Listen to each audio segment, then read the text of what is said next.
ವಿಶ್ವ ಉತ್ಸವಕ್ಕೆ ಎಷ್ಟು ಉತ್ಸಾಹದಿಂದ ಬಂದಿದ್ದೆ. ಅಲ್ಲಿ ಬಂದರೆ ನೀನು ಹುಡುಗಿ ನೋಡ್ಬೋದು, ಒಂದ್ಸಲ ಮಾತಾಡಿಸ್ಬೋದು ಅಂತ ಅಂದ್ಕೊಂಡಿದ್ದೆ. ಆದರೆ ಅವಳಲ್ಲಿ ಬರಲೇ ಇಲ್ಲ. ನಿನ್ನ ಫ್ರೆಂಡ್ಸು ಯಾರು ಅವಳು ಕಾಣಿಸ್ಲಿಲ್ಲ. ನಿಜ ಹೇಳು, ಅವಳಲ್ಲಿಗೆ ಬಂದಿದ್ಲಾ?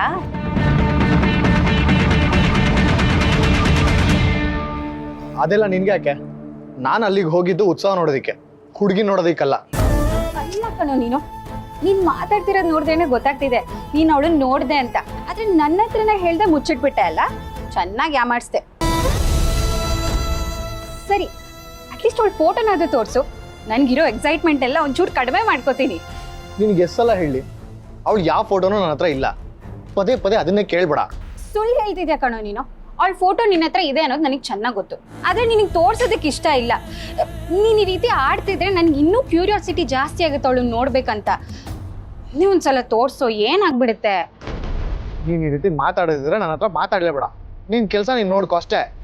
ಪಾಪ, ಏನಾದರೂ ಹೇಳಿದ್ರೆ ಸಾಕು ಸರ್ರ ಅಂತ ಕೋಪ ಬಂದ್ಬಿಡುತ್ತೆ. ಎಷ್ಟೇ ಆದರೂ ನರಸಿಂಹ ಮಾವನ ಮಗ ಅಲ್ವಾ, ಕೋಪ ರಕ್ತದಲ್ಲೇ ಇದೆ. ಸರಿ, ಫೋಟೋ ಬೇಡ, ರಿಸಲ್ಟ್ ನೋಡೋದಕ್ಕೆ ಕಾಲೇಜ್ ಹತ್ರ ಹೋಗ್ತೀಯಲ್ಲ, ಅವಾಗ ನನ್ನನ್ನು ಕರ್ಕೊಂಡು ಹೋಗಿ ಅವಳನ್ನ ತೋರಿಸ್ಬೋದಲ್ವಾ? ನಿನ್ಗೆ ಎಷ್ಟೆಲ್ಲ ಹೇಳಿ, ಎಕ್ಸಾಮೇ ಬರೋದಿಲ್ಲ ಅಂದ್ರೆ ರಿಸಲ್ಟ್ ನೋಡಕ್ಕೆ ಯಾಕೆ ಹೋಗ್ಲಿ? ರಿಸಲ್ಟ್ ನೋಡೋದಕ್ಕೆ ಹೋಗದೆ ಇದ್ರೆ ಏನಂತೆ, ಹುಡುಗಿನ ನೋಡೋದಕ್ಕೆ ಹೋಗ್ತೀಯಲ್ವಾ? ನಿನ್ನ ಹತ್ರ ಮಾತಾಡ್ತಿದ್ದೀನಲ್ಲ, ನನಗ್ ಬುದ್ಧಿ ಇಲ್ಲ.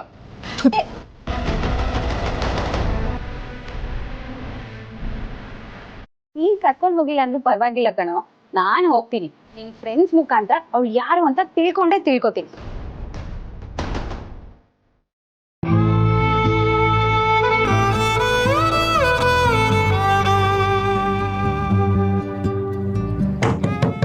ಅಕ್ಕ, ಹಾ ಬಂದೆ.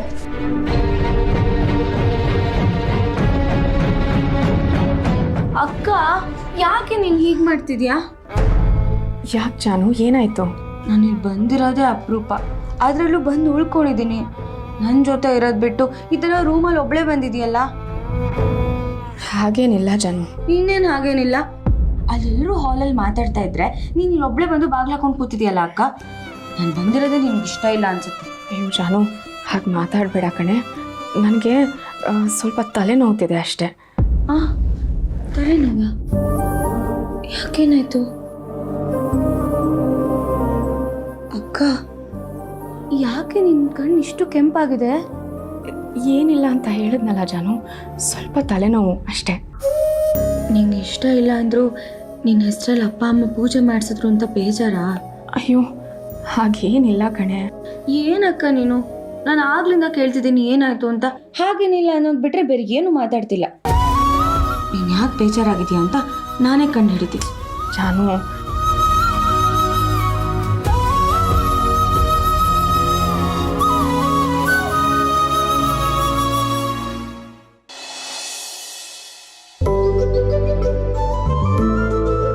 ಮಾವ, ಹರೀಶ್, ಸಂತೋಷ್, ಎಲ್ರೂ ಒಂದು ನಿಮಿಷ ಬರ್ತೀರಾ?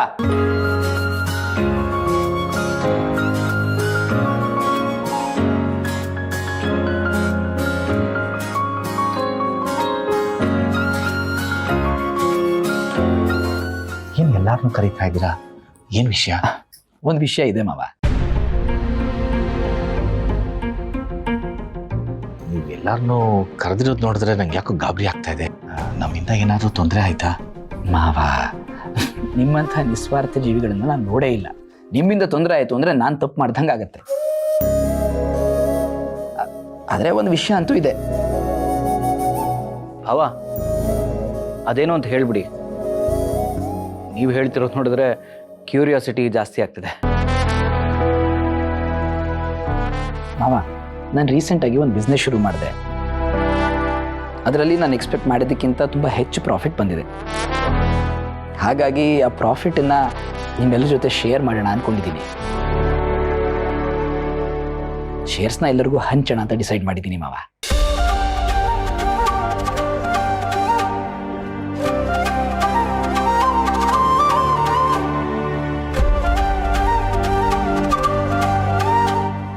ಆಹಾ, ನಾನೇ ಇವ್ರ ಹತ್ರ ದುಡ್ಡು ಕೇಳೋಣ ಅಂತಿದ್ದೆ, ಅಷ್ಟರಲ್ಲಿ ಇವರೇ ದುಡ್ಡು ಕೊಡ್ತಿದ್ದಾರೆ.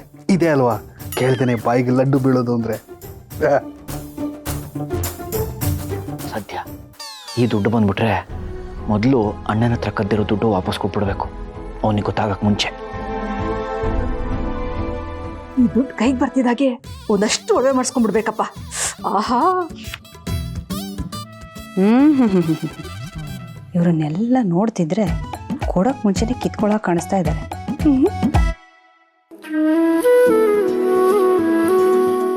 ತಗೊಳ್ಳಿ ಮಾವ, ನಿಮ್ಮ ಕೈಯಾರೆ ಎಲ್ರಿಗೂ ಹಂಚ್ಬಿಡಿ, ಅದೇ ಸೂಕ್ತ.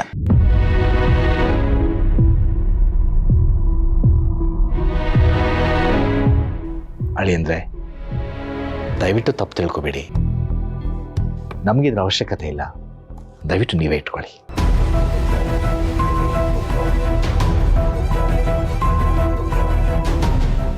ಯಾಕೆ ಬೇಡ ಅಂತಿದ್ದೀರಿ ಮಾವ?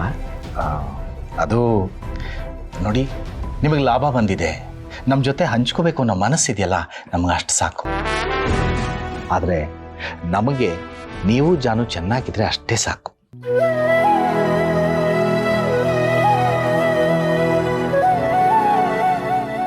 ಇದ್ರ ನಡುವೆ ದುಡ್ಡಿನ ಅವಶ್ಯಕತೆ ಇಲ್ಲ. ನಮ್ಮ ಸಂಬಂಧ ಗಟ್ಟಿಯಾಗಬೇಕಂದ್ರೆ ಪ್ರೀತಿ ವಿಶ್ವಾಸ ಇರಬೇಕು. ನಾವು ನಿಮ್ಮಿಂದ ಬಯಸೋದು ಈ ಪ್ರೀತಿ ವಿಶ್ವಾಸ ಅಷ್ಟೇ.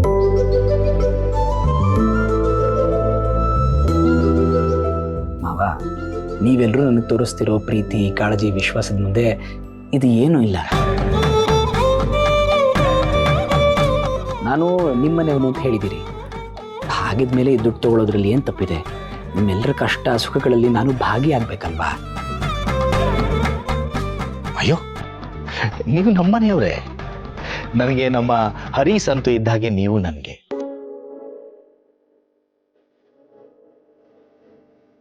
ಆದರೆ ಇದಕ್ಕೆ ದುಡ್ಡಿನ ಅಗತ್ಯ ಇಲ್ಲ. ದುಡ್ಡು ಹೆಚ್ಚಾದ್ರೆ ತಲೆ ತಿರುಗಿ ಬರುತ್ತೆ. ಎಷ್ಟು ಕಮ್ಮಿ ಇರುತ್ತೋ ಅಷ್ಟು ನೆಮ್ಮದಿ ಜಾಸ್ತಿ ಅಂತ ಹೇಳ್ತಾರೆ.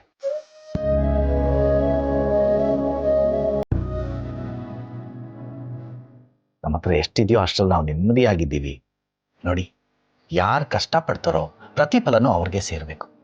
ನೀವು ಕಷ್ಟಪಟ್ಟಿದ್ದೀರಾ, ನಿಮಗೆ ಲಾಭ ಬಂದಿದೆ, ಇದು ನಿಮಗೆ ಸೇರಬೇಕು. ದಯವಿಟ್ಟು ನೀವು ಇಟ್ಕೊಳ್ಳಿ. ಅಪ್ಪ ಪಾಪ ಅವರು ಎಷ್ಟು ಪ್ರೀತಿಯನ್ನು ತಂದು ಕೊಡ್ತಾ ಇದ್ದಾರೆ, ಅದನ್ನು ತಗೊಳ್ಳಿಲ್ಲ ಅಂದರೆ ಅವ್ರಿಗೆ ಎಷ್ಟು ಬೇಜಾರಾಗುತ್ತಲ್ವಾ?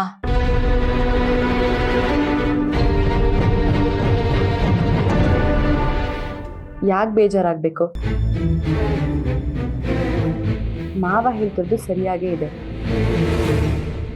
ಅವ್ರು ಕಷ್ಟಪಟ್ಟು ಸಂಪಾದನೆ ಮಾಡೋ ದುಡ್ಡು ಅವ್ರ ಹತ್ರನೇ ಇರಬೇಕು. ಈಗ ನೀವು ಸಂಪಾದನೆ ಮಾಡೋ ದುಡ್ಡು ಬೇರೆಯವ್ರಿಗೆ ದಾನ ಮಾಡ್ತೀರಾ? ಇರೋದನ್ನು ಕಿತ್ಕೊಂಡು ಹೋಗ್ಬಿಡ್ತಾಳೆ, ಇನ್ನಿವಳು ದಾನ ಬೇರೆ ಮಾಡ್ತಾಳ. ಇವ್ರ ಹತ್ರ ದಾನ ಪಡ್ಕೋಬೇಕು ಅಂದ್ರೆ ಎಷ್ಟು ಜನ್ಮ ಪುಣ್ಯ ಮಾಡಿರ್ಬೇಕು ಏನು. ಹಾಗಲ್ಲ, ಈ ದುಡ್ಡು ಬೇಡ ಅಂತ ನಾನು ಹೇಳಾಯ್ತು. ಬೇರೆಯವ್ರು ಇದ್ರ ಬಗ್ಗೆ ಮಾತಾಡೋ ಅಗತ್ಯ ಇಲ್ಲ.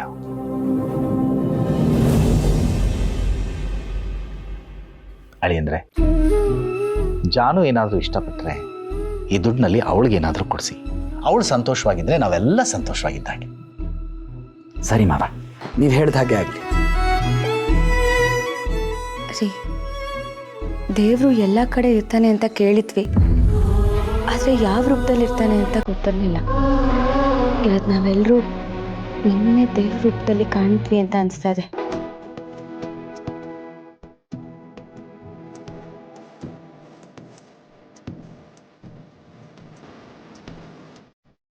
ಜಾನ್ಯವರೇ, ತುಂಬ ದೊಡ್ಡ ಮಾತಾಡ್ತಿದ್ದೀರಿ. ನೋಡಿ, ಜೀವನದಲ್ಲಿ ನಾವು ಹೆತ್ತ ತಂದೆ ತಾಯಿನಿ ದೇವರು ಅಂತ ನೋಡ್ತೀವಿ. ನನಗಂತೂ ಆ ಸೌಭಾಗ್ಯ ಇರಲಿಲ್ಲ. ಆದರೆ ಇವತ್ತು ದೊಡ್ಡವರು ಏನು ಹೇಳ್ತಾರೆ ಆ ಮಾರ್ಗದರ್ಶನ ನಡೆಯೋದು ನಮ್ಮ ಕರ್ತವ್ಯ. ಹಾಗೆ ಮಾಡೋಣ.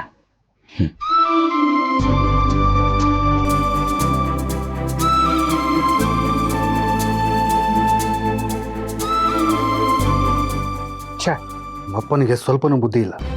ಕೈಗೆ ಲಕ್ಷ್ಮಿ ತಾನಾಗೆ ಹುಡ್ಕೊಂಡು ಬಂದಿರುವಾಗ ಬೇಡ ಅಂದ್ಬಿಟ್ರು. ಆ ದುಡ್ಡು ಬಂದಿದ್ರೆ ನನಗೆಷ್ಟು ಉಪಯೋಗ ಆಗಿರೋದು.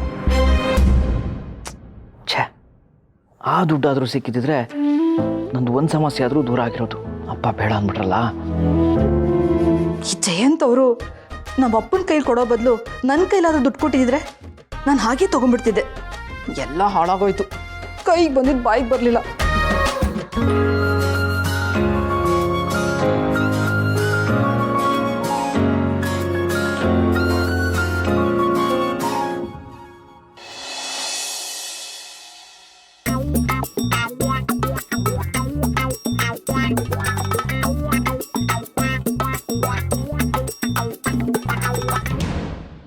ನಮ್ಮ ಅಪ್ಪಂಗೆ ಬದುಕೋ ಕಲೆನೇ ಗೊತ್ತಿಲ್ಲ ಕಣ. ಲಕ್ಷ್ಮಿ ತಾನಾಗೆ ಹೊಲ್ದು ಬರ್ತೀರಿ ಅಂದ್ರು, ಬೇಡ ಬೇಡ ಅಂತ ಹೇಳ್ಬಿಟ್ರು. ಹೌದು ಬ್ರೋ. ಅವ್ರ ಕಂಪ್ನಿ ಶೇರು ಒಂದು ಶೇರಿಗೆ 400 ರೂಪಾಯಿ. 2 ವರ್ಷ ಇಟ್ಕೊಂಡು ಆಮೇಲೆ ಮಾರಿದ್ರೆ 4 ಪಟ್ಟು ಲಾಭ ಸಿಗುತ್ತೆ. 2 ವರ್ಷ ನೆಮ್ಮದಿಯಾಗಿರ್ಬೋದು. ಸ್ವಾಭಿಮಾನ ಅಂತ ಸಾಯ್ತಾರೆ. ಹೌದು ಬ್ರೋ. ಕಷ್ಟ ಅಂತ ಬಂದಾಗ ಇದು ಯಾವುದೂ ಆಗ್ಬಾರಲ್ಲ ಕಣ. ದುಡ್ಡು ಇರಲೇಬೇಕು. ಪರವಾಗಿಲ್ಲ ಕಣ, ಬಿಸ್ನೆಸ್ ಮಾಡೋಕೆ ಶುರು ಮಾಡಿದ್ಮೇಲೆ ನೀನು ಲೆಕ್ಕಾಚಾರ ಕಲ್ತ್ಬಿಟ್ಟಿದ್ಯಾ? ನೀನೇ ಅಲ್ವಾ ಕಳ್ಸ್ಕೊಟ್ಟಿದ್ದ. ಇಂಥರನೇ ಅಪ್ಪ ಅಮ್ಮನ ಕಲ್ತಿದ್ರೆ ನಮ್ಮ ಸ್ಥಿತಿ ಹಿಂಗಿರ್ತಿರ್ಲಿಲ್ಲ, ಎಲ್ಲೋ ಆರಾಮಾಗಿರ್ತಾ ಇದ್ವಿ. ಹೌದು ಬ್ರೋ. ಭಾವ ದುಡ್ಡು ಕೊಡ್ತೀನಿ ಅಂದರೆ ಅಪ್ಪ ಬೇಡ ಅಂದ್ಬಿಟ್ರು. ಏನು ಮಾಡೋದು? ನಿನಗೇನು ಬಿಡ, ನಿಮ್ಮ ಮಾವ MLA ಇದ್ದಾರಲ್ಲ, ಅವ್ರ ಮನೆ ಇದೆಯಲ್ಲ. ಬ್ರೋ ಹಾಗೆಲ್ಲ ಏನೂ ಇಲ್ಲ ಬ್ರೋ. ಭಾವ ದುಡ್ಡು ಕೊಡ್ತೀನಿ ಅಂದರು, ಅಪ್ಪ ಬೇಡ ಅಂದರು. ಮೋಸ್ಟ್ಲಿ ಅದಕ್ಕೆ ಭಾವಂಗೆ ಬೇಜಾರಾಗಿರುತ್ತೇನೋ ಅಂತ ನಾನು ಅನ್ಕೋತಾ ಇದ್ದೆ. ಅವ್ರಿಗೆ ಬೇಜಾರಾಗಿರುತ್ತೋ ಇಲ್ವೋ, ನಮ್ಮ ಮನಸ್ಸಿಗೆ ಬೆಂಕಿ ಬಿದ್ದಂಗಾಗಿದೆ. ಇವ್ರು ಹಿಂಗೆ ಮಾಡ್ತಿದ್ರೆ ಲಕ್ಷ್ಮೀ ನಿವಾಸ ಅಲ್ಲ, ಅದಕ್ಕೆ ಅಡಿಪಾಯ ಹಾಕ್ಸಕ್ಕೂ ಆಗಲ್ಲ.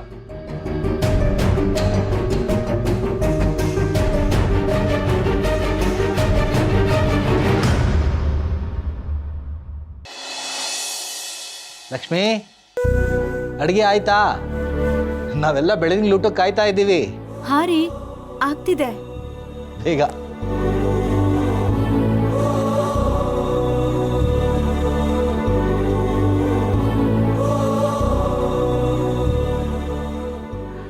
ಅಳಿಯಂದ್ರೆ, ತಮಗೆ ಬೆಳದಿಂಗ್ಳ ಊಟ ಅಂದರೆ ಬೇಜಾರಿಲ್ಲ ತಾನೆ?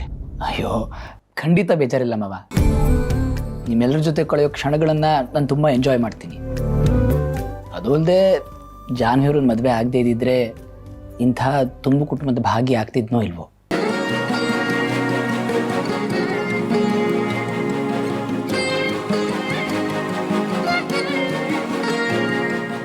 ದೊಡ್ಡ ಮಾತು.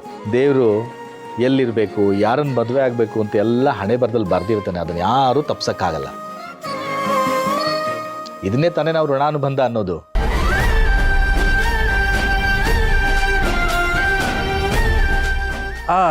ಈಗ ಹೀಗೆ ಮಾತಾಡ್ತಾ ಕೂರೋದು ಅಥವಾ ಊಟ ಏನಾರು ಮಾಡ್ತೀರಾ? ಅಮ್ಮ, ಊಟ ರೆಡಿನೇನಮ್ಮ?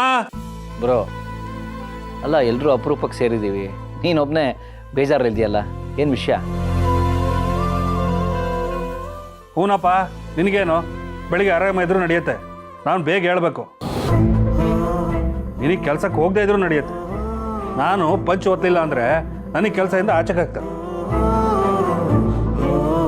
ಆಗಲ್ಲ ಅಂದರೆ ಹೇಳಿ, ನಾನು ಹಂಗೆ ಮಲ್ಕೋತೀನಿ, ಊಟ ಮಾಡಲ್ಲ. ರೀ, ಏನ್ರೋ ಯಾಕೆ ಹೀಗೆಲ್ಲ ಮಾತಾಡ್ತಿದ್ದೀರಾ? ಮಾವ, ಇನ್ನೇನು ಸ್ವಲ್ಪ ಹೊತ್ತಿಗೆ ಅಡುಗೆ ಆಗ್ಬಿಡುತ್ತೆ. ಭಾವನಾ ಎಲ್ಲಿ ಕಾಣಿಸ್ತಿಲ್ಲ?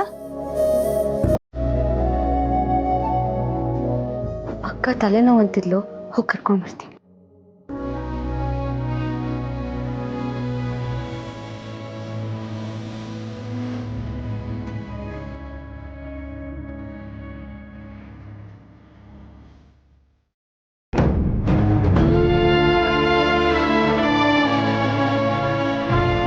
ಅಕ್ಕ, ಯಾಕೋ ಜಾಸ್ತಿ ಆಯ್ತು ಕಣೆ.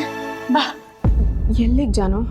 ಇನ್ನೇನು ಮತ್ತೆ, ಅಲ್ಲಿ ಎಲ್ಲರೂ ಬೆಳ್ದಿಂಗ್ ಊಟ ಕಾಯ್ತಾ ಇದ್ರೆ ನೀನು ಒಬ್ಬಳೇ ಬಂದು ಕೂತಿದ್ಯಲ್ಲ, ಸರಿನಾ? ನೀನು ಇದೇ ಥರ ಆಡ್ತಿದ್ರೆ ಇನ್ಮೇಲೆ ನಾನು ಬರೋದೇ ಇಲ್ಲ ಅಷ್ಟೇ. ಅಯ್ಯೋ ಜಾನು, ಬೇಜಾರು ಮಾಡ್ಕೋಬೇಡ ಕಣೆ. ನಂಗೆ ನಿಜವಾಗ್ಲೂ ಬೇಜಾರಾಗಿದೆ ಅಕ್ಕ.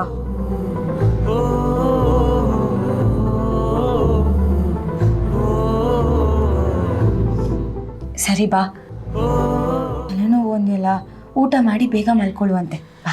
ಜಾನು, ನಂಗೆ ಯಾಕೋ ಹಸಿವಿಲ್ಲ ಕಣೆ. ಹೋಗಕ್ಕ, ನೀನು ಎಲ್ರ ಜೊತೆ ಊಟ ಮಾಡ್ಬೋದು ಅಂತ ನಾನು ಅನ್ಕೊಂಡ್ರೆ ನೀನು ಬರಲ್ಲ ಅಂತಿದ್ಯಲ್ಲ. ನೀನು ಬರ್ದೇ ಇದ್ರೆ ಕಂಪ್ಲೀಟ್ ಹೇಗಾಗುತ್ತೆ ಹೇಳು? ನೀನು ಬರ್ದೇ ಹೋದರೆ ನನಗೂ ಊಟ ಬೇಡ. ಅಯ್ಯೋ, ನಾನು ಏನು ಹೇಳಿದೆ ಹೇಳು? ನನಗೆ ಹಸುವಿಲ್ಲ ಅಂದೆ ಅಷ್ಟೇ. ಅಕ್ಕ ನೀನು ಯಾಕೋ ನಾರ್ಮಲ್ ಆಗಿಲ್ಲ ಕಣೆ. ನೀನು ನನ್ನಿಂದ ಏನೋ ಮುಚ್ಚಾಡ್ತಿದ್ಯಾ ಅನ್ನಿಸ್ತಿದೆ.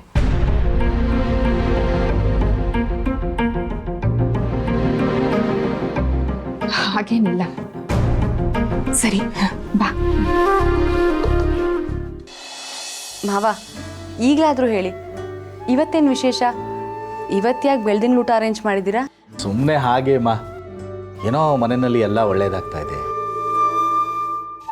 ಕೆಲಸನೇ ಮಾಡಲ್ಲ ಅಂತಿದ್ದ ಹರಿ ಬಿಸ್ನೆಸ್ ಶುರು ಮಾಡ್ತಾ.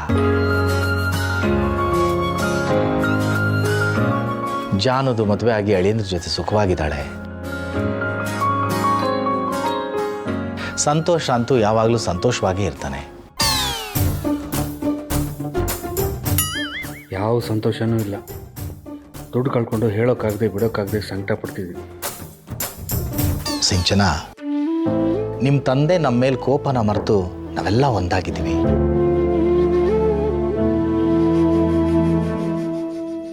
ದೇವ್ರ ದಯೆಯಿಂದ ನಮ್ಮ ಭಾವನೊಂದೊಂದು ಮದುವೆ ಆಗಿಬಿಟ್ರೆ ನನ್ನ ಅರ್ಧ ಜವಾಬ್ದಾರಿ ಮುಗ್ದ ಹಾಗೆ.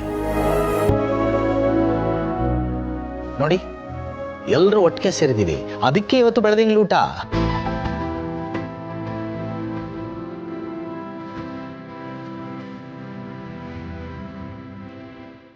ಹೌದು ಕಣೋ ಶಿಣ, ಎಲ್ಲ ನೀನು ಅನ್ಕೊಂಡಾಗೆ ನಡೀತಾ ಇದೆ.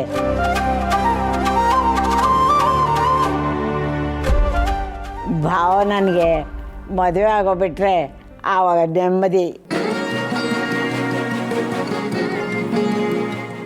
ಅಜ್ಜಿ, ಯಾಕೆ ಹೀಗಿದೆಲ್ಲ? ಸಂತೋಷವಾಗಿರೋ ಸಮಯದಲ್ಲಿ ನನ್ನ ಮದುವೆ ವಿಷಯ ಬೇಕಾ? ಯಾಕೆ ಭಾವನಾ ಹಾಗೆ ಹೇಳ್ತೀಯ? ನಿನಗೆ ಮದುವೆ ಆದರೆ ಈ ಸಂತೋಷ ಇನ್ನೂ ದುಪ್ಪಟ್ಟಾಗತ್ತೆ.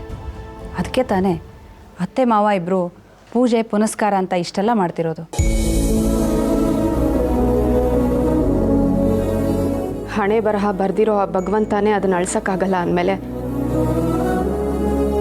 ನಾವೇನು ಮಾಡೋಕ್ಕಾಗತ್ತೆ?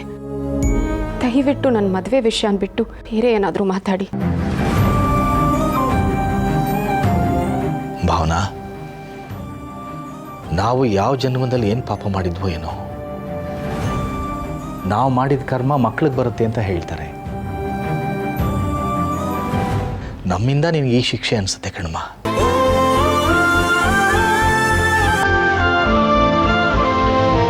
ಅಪ್ಪ, ಯಾಕೆ ಎಲ್ಲ ಮಾತಾಡ್ತಿದ್ಯಾ? ನಿನ್ನಿಂದ ಯಾವ ತಪ್ಪು ಆಗಿಲ್ಲ. ನಿನ್ನ ಮಕ್ಕಳಾಗಿರೋದಕ್ಕೆ ನಾವು ಪುಣ್ಯ ಮಾಡಿದ್ದೀವಿ.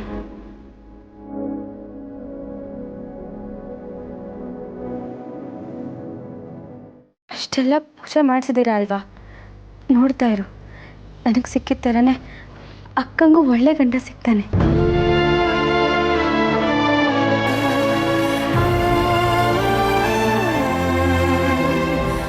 ಹೌದು ಮಾವ, ಜಾನ್ವಿಯವ್ರು ಹೇಳೋ ಹಾಗೆ ಭಾವನಾರ್ಗೆ ನನಗಿಂತ ಒಳ್ಳೆ ಗಂಡ ಸಿಕ್ಕೇ ಸಿಗ್ತಾನೆ. ನನಗೆ ಭರವಸೆ ಇದೆ. ಒಳ್ಳೆಯವ್ರಿಗೆ ಒಳ್ಳೇದಾಗೋದು ಸ್ವಲ್ಪ ತಡ ಆಗ್ಬೋದು, ಆದರೆ ಖಂಡಿತ ಒಳ್ಳೇದಾಗೇ ಆಗುತ್ತೆ.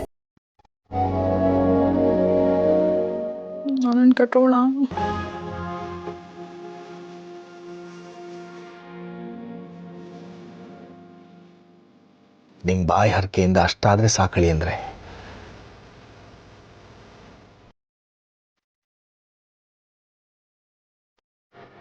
ನಮ್ಮ ಭಾವನಾ ಅವಳ ಜೀವನದಲ್ಲಿ ಸುಖವಾಗಿರ್ಬೇಕು ಅಂತ ನೋಡೋದಷ್ಟೇ ನನ್ನ ಆಸೆ.